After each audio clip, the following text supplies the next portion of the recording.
The question is, bagaimana analisa hukum fikih terkait ruslek atau tukar guling tanah wakaf dan penerapannya di Indonesia?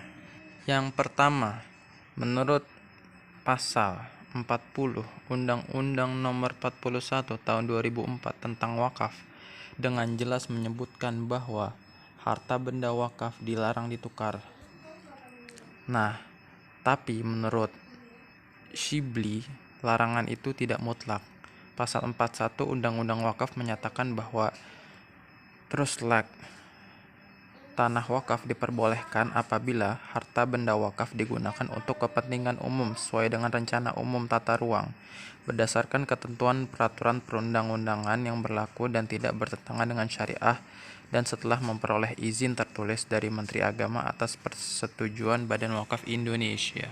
Baru-baru ini ada berita tentang program pembangunan jalan yang melewati tanah wakaf tetap bisa dilaksanakan juga agar tanah wakaf dalam makosid syariahnya bisa lebih produktif setelah dilakukan tukar guling.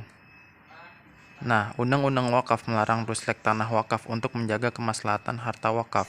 Maka ketika ruslek diperbolehkan, kemaslahatan harta wakaf pun harus tetap terjaga.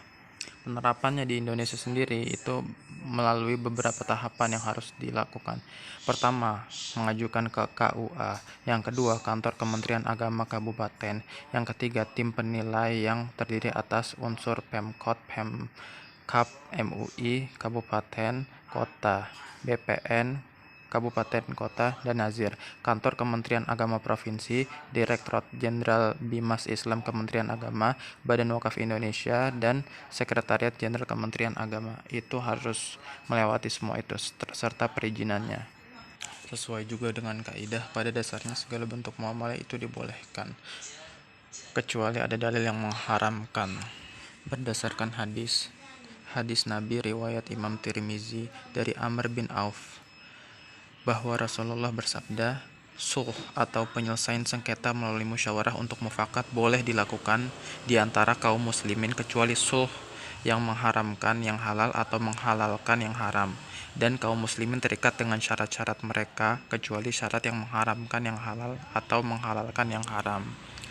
Hadis Nabi riwayat Muslim juga terdapat makna dari wakaf dari Abu Hurairah, apabila manusia meninggal dunia terputus dari amalnya kecuali 3, ya salah satunya sedekah jariah. Sedekah jariah ini wakaf. Surat sesuai juga dengan Al-Quran, surat Al-Maidah ayat 1, hai orang-orang yang beriman, penuhilah akad-akad itu. Ali Imran ayat 92, kamu sekali-kali tidak sampai kepada kebajikan yang sempurna sebelum kamu menafkahkan sebagian harta yang kamu cintai, dan apa saja yang kamu nafkahkan, maka sesungguhnya Allah mengetahuinya. Jadi pada intinya dibolehkan. Sekian.